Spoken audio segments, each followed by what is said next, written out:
the San people of Botswana, they tell a tale of a bee that carried a mantis that crossed a river. The Egyptians believed that bees came from the tears of the sun god Ra. And the Mongols believed that if they opened their girs, first of all in spring, and they saw bumblebees, it meant that the season ahead meant that their cattle and their horses were going to be big and strong. Good afternoon. As Kelly said, my name is Frewoini, and it is such a pleasure to be here with you fellow bee-interested people. I began my presentation the way that I did because societies all around the world have seemed to have maintained this really special relationship with bees. And seeing as my talk today with you is about my travel experiences with bees, I thought it most appropriate to talk to you about, well, my relationship with bees and where it began. And it did so when I was about 9 years old and I was bugging my parents, I really want to get some bees. And one day my rather agnostic mother walks through the door and she says, Frank, God or some sort of something's delivered a gift for you. And I walked out there and there was the tiniest swarm of bees and I was so excited. But you know, the feelings, they weren't really all that mutual. And there were a number of episodes where I would go to bees, particularly beekeeping meetings, and one particular moment when I got stung right on the lip there, and my lip did an absolute runner, so much that my mother had to take a side profile. For some reason, oh, there we go. Phase one. So then my mum goes, she starts to get a bit concerned, and she goes, oh, sorry. We better take you to hospital just to make sure. And while we're at the hospital, my sister's there going, sis, you should pull a face. And so I have a nap, and I'm woken up to the sound of my mother going, Frank, darling, I think your lip's about to burst. So the next day, this is when I'm about 10 years old, and the next day is school camp. And when you're 10, school camp is a really big deal. So Mum's like, well, decide whether you go to school camp tomorrow, depending on how you wake up. And I sort of have to stumble to the mirror. And meanwhile, I just sort of can't see. And all I hear is my dad going, crikey, imagine if the wind changed now.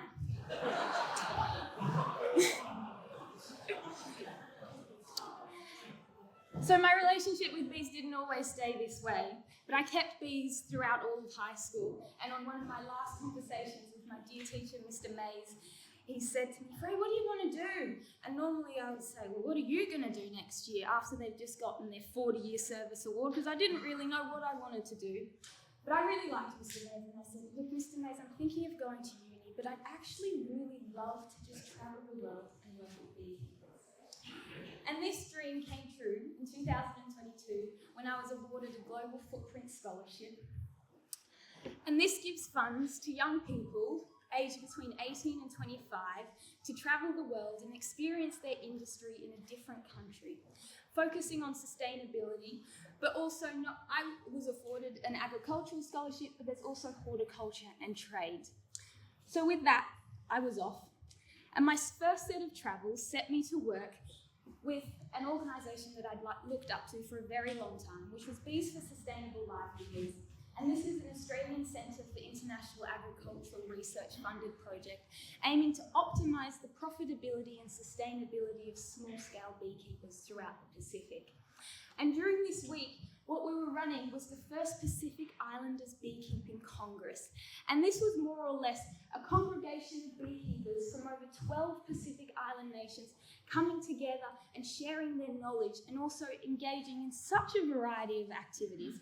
As you can see here, we're doing queen breeding with new genetics that we've just brought over from Australia, thanks to Ron Manning, honey tasting, and beeswax wraps and lip balm making. Because in a lot of these countries, wax was a byproduct that they used to just throw out. And now that we're trying to add it so they can value add to their products as another source of income. A great thing was that many of these countries like Samoa, Papua New Guinea, Vanuatu, New Caledonia, they all had representatives and they gave a half-hour or so presentation on what were the issues of beekeeping within their particular country. It was great that I started off there because then I went on to work with other beekeepers throughout Fiji for about another 2 months. But after this, I also became quite interested in the world of aid development, particularly focusing on agricultural development programs. So I had the opportunity and worked for 2.5 months in Solomon Islands towards the end of last year and beginning of this year. And in terms of bees, what you can see in the Solomon Islands, they have a big Taiwanese influence. And the Taiwanese, when they do aid, they really focus on agriculture, and bee was really fostered while they were there until they switched governments in 2019 to the Chinese, and the Taiwanese sort of upped and left. But you do still see this influence, particularly in the style of the boxes and the ventilation that is built into them. But many of the beehives that we went through in Solomon Islands, I'd get there and all you'd find, like pictured there, is just this tiny cluster of bees. And I'm going, what's going on here? Because in reality, this country, while there is only one beekeeping supply shop based in the main island of Guadalcanal, in the 90s, they were exporting 70 plus tons of honey. But this really changed in 2003 when Apis cerana was found on the island. And it has been rapidly spreading throughout all of them. And the key thing about Apis cerana, it poses 2 issues, not just in terms of floral sources being shared, but the key thing is that when the mellifera queens are going off to mate, they're mating with cerana drones, and the mellifera bees aren't able to lay eggs from those. So that's why you generally find just this tiny little cluster of bees that you've got there. So after this, it's also interesting because Cooper is now set up this project in the Solomon Islands. They also didn't realise that Varroa had switched over from cerana to mellifera. So Solomon Islands is just sort of in that process, similarly to us, of getting treatments approved and running education over the next 4 years as well. So next, this is just some footage of the cerana. As you can see, it's taken over an old hive in there, and they're quite agitated, but we know that cerana is obviously the original host of the Varroa mite, so it was great to be able to see in person these natural mechanisms that it has developed to be able to deal with the mite.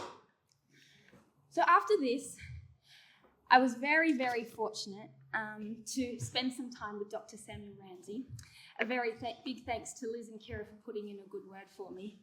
But essentially, for those of you who don't know him and didn't get to see him at our conference in 2022, he has done research during his PhD which found that the mite wasn't really feeding on the bee's hemolymph or the blood like we thought. It's actually feeding primarily on these fat bodies. And so since, Sammy and his team are on a bit of a mission. Many missions, in fact.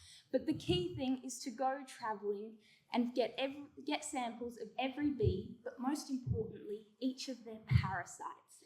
Because we want to understand how they're spreading, what are their viral loads, complete some genome testing, all the while asking, what is the solution to this Varroa mite, one of the most economically taxing mites in the world? How is it that this mite is able to lay an egg that weighs almost 30% of its own body weight? I mean, that's like me laying a 20-kilo egg every day for a period of a week. It's kind of bollocks. But kleptocytosis. In Greek, it means the provisioning of a cell from stolen goods. And Varroa is the only known parasite that steals the ingredients that it needs to create its eggs rather than creating its own. So the ingredients that it needs is present in the bee's fat bodies, and it's a particular ingredient called vitellogenin. This is the egg yolk precursor that it needs to be able to lay. But it needs the fat bodies that are present in both adult bees and developing larvae to be able to lay.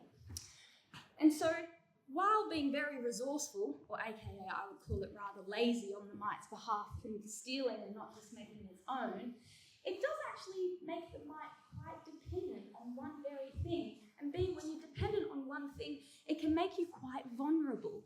And that is what Sammy is trying to capitalise on. He is aiming to exploit this dependency that the mite has on the bees to be able to lay in hopes to be able to find a sustainable solution to Varroa. So essentially, if we're wanting to get samples of every bee species, but most importantly their parasite, where are we going to be travelling to but what I saw in a paper described as the centre of honeybee mite diversity, Asia, where all of these bees and their parasites originate from. So this year, on the 23rd of July, I flew to Taiwan and I met Sammy and his team. This was our team here. And in each country, we more or less have a number of goals. So in Taiwan, there were key goals around getting particular hornet species. So we spent days hiking through forests, setting up traps for hornets and trying to catch them, looking a little bit nuts. But we were also trying to see whether trophy was present in Taiwan, and also then whether we could get some samples of U. varroa. And U. varroa is a parasitic mite to Apis florea. And you can see some samples of it coming up. But what I might do, we might just let you know what we would essentially do when we get to an apiary to collect these samples. And what we would do is we would get there and we'd pick the 4 weakest and strongest colonies within that apiary. And then we'll get one frame of cap brood. We would get that frame and we'd put it on these very handy computer stands and we would uncap them.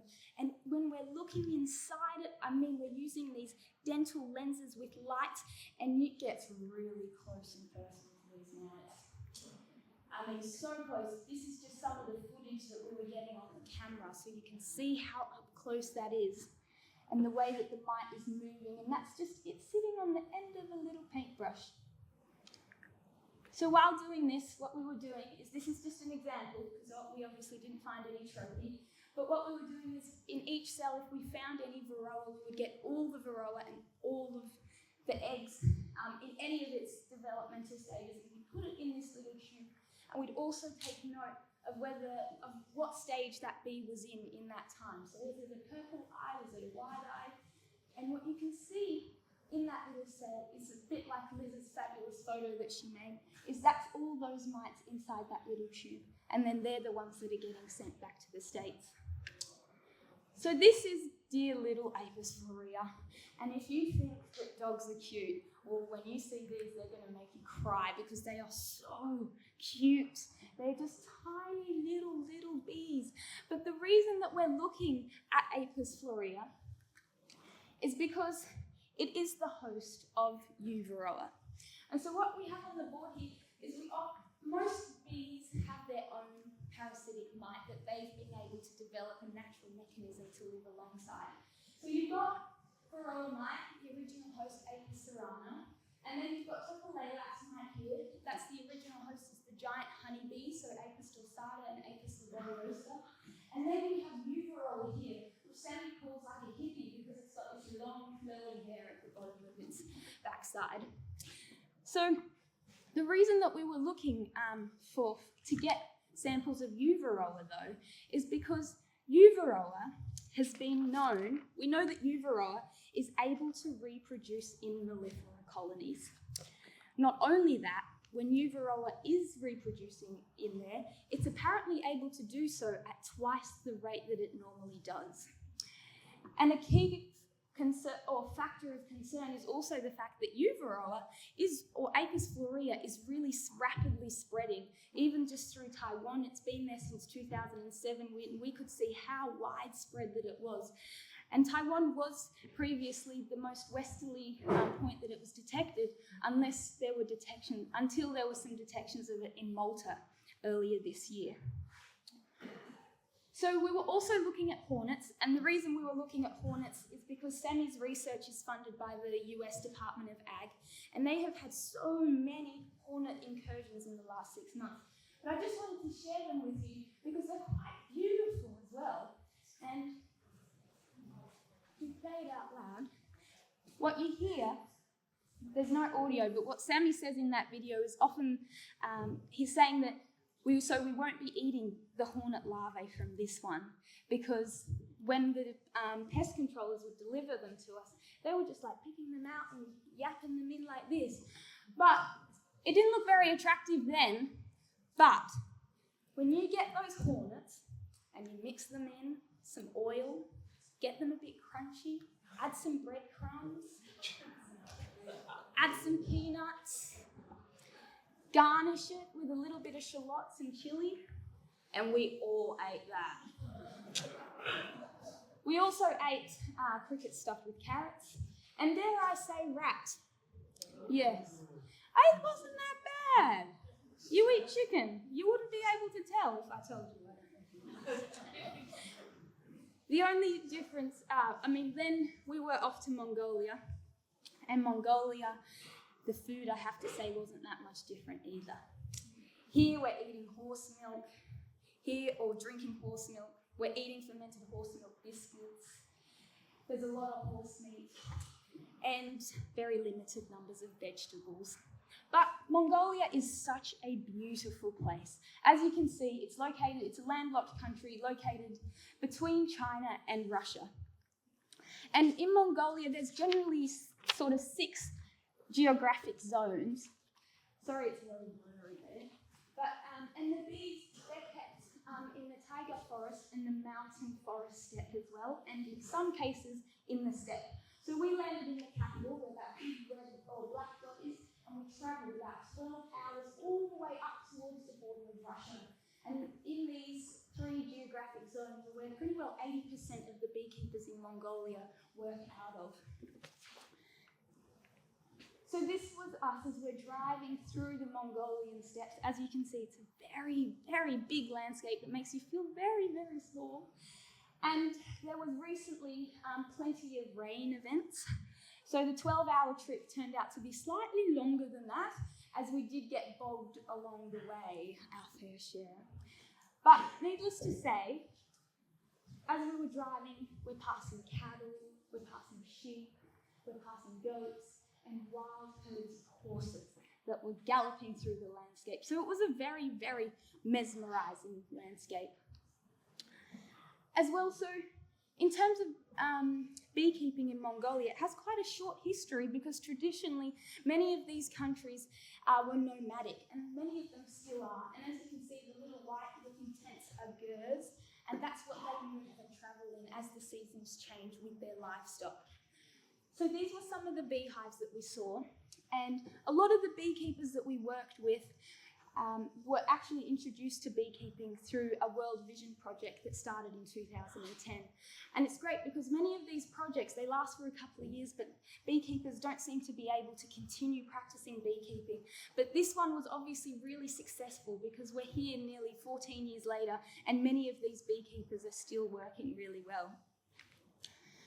These were some of the beautiful beekeepers that we were working with in Mongolia. And I mostly wanted to show you this picture on your left, because in the landscape, when you're looking out there, you just think it's all green. There's nothing there. What are the bees on? But if you have a look and see where Juno is sitting there, it's covered with such a diverse range of floral sources that the bees are able to forage on. But many of their crops in Mongolia aren't really reliant on honeybee pollination, and in fact they have over 30 species of bumblebees themselves. So the main bee species that we worked with in Mongolia was this Apis mellifera vostoka, and it is the most popular one, and it essentially resulted because Russian researchers, they brought over bees of Apis mellifera caucasia, Apis mellifera linguistica, and Apis mellifera mellifera. And over time, these 3 species of bees hybridized to create this one here, the Apis mellifera vostoka. And it's the one used for breeding most often also because it has a lot of desirable traits in that it seems to exhibit a high amount of hygienic behaviour, low aggression, it's able to overwinter well, but most importantly, it's still able to forage at really high or cold temperatures. An interesting thing about Mongolia, as we saw in those sort of 6 different geographic zones, is that those zones, particularly the desert zones and the Altai mountains, they serve as these sort of natural barriers, keeping different species of bees away from each other. And this also limits the spread of pests and diseases because beekeeping, most of it is not very nomadic. If they have bees, they're pretty stationary. So it's limiting that spread of pests and diseases as well. But varroa still finds its way everywhere. So the key thing about Mongolia, in terms of challenges for beekeepers, it's not really all that much about the bears as much as they are a pain, or the snakes, or the hornets, but mainly it's the winter. A winter which can reach up to -35 and in some places -40 degrees. And for a girl who needed a hot water bottle during the Wagga Wagga conference, I couldn't even imagine temperatures of that range. So there's particular things that they do to help support their bees. As you'll see on this, most of the boxes, they actually have 2 layers of timber. So the timber is almost about a couple of inches thick maybe. And then in the side there's slots, and in the top there's a whole bay for pillows to be put in as well. And during the last week of October, beginning of November, in the very cold parts of the country, they move them into these bee houses that are either above or under the ground. And when they're under the ground, as you can see there in the circles, they have to accommodate for these ventilation holes for the bees to be able to breathe. But they often put pebbles or sand on the ground, and they put on the sides where they've dug it out some moss or plastic on the walls to help support the bees through that winter. What? Okay, I'm gonna have to go super quick. All right, next, unfortunately the team had to go back due to permit issues, but I continued to travel through Kazakhstan alone. And here in Kazakhstan, it was incredible. This was us at the myself, I attended the World Nomad Games, and here what they're doing is the eagle hunting here. They also engage in a lot of other games, including horseback wrestling, just to name some. But in Kazakhstan, the landscape was incredible. I mean, look at those canyons, and you can also see the lakes there too.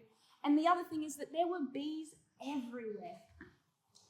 And so the bee that's native to Kazakhstan here is Apis mellifera pomonella. And as you can see, the Kazakh Research Institute of Livestock was wanting to see whether there were still any strains of this Apis mellifera pomonella. So they went through and they collected some samples of Apis mellifera carnica and Mellifera mellifera, which had been imported, and then used those. By following the landmarks on the wings of the bees, they were able to distinguish whether there was still any pure strain pomonella or not. And they were able to conclude that there most definitely was. And they're working with some researchers out of Ukraine in attempt to be able to cultivate and preserve these pure strain genetics as well. The other thing I just want to touch on is the marketing in Kazakhstan of honey was incredible. There was honey everywhere, but along with the honey came a great deal of information. And on those honeys, you can see that some of them are good if you're experiencing indigestion, or you're feeling sick, or there's another great one actually. I think it was the white acacia, and for it said that it was particularly good for benefits on mental disorders and nervous breakdowns. It was constantly sold out.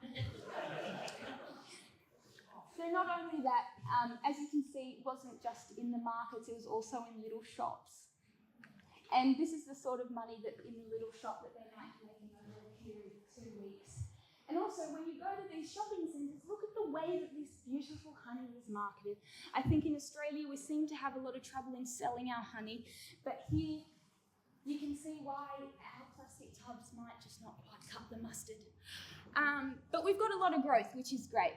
This is just another honey shop. As you can see, it's almost like a wine shop, but all for honey.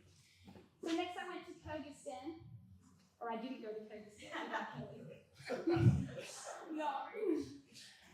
All right, I guess I did go on to work in Kyrgyzstan and Uzbekistan, which we don't have time for today. But I guess to conclude, I would just say that often the world can seem like a really big and scary place, and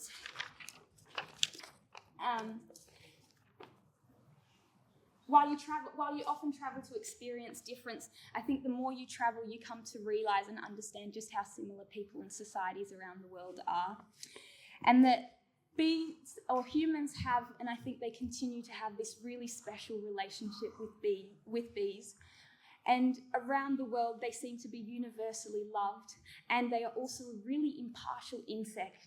insect that allows you to overcome any sort of racial, political, or social indifferences, and allowing you then to connect with people in all corners of the globe. So if anything, I would just encourage you all to, when you travel, see if you can contact a beekeeper and connect with them, because it's an incredible experience and a way that we can all help support each other through the challenges that we may go through. Well, thank you.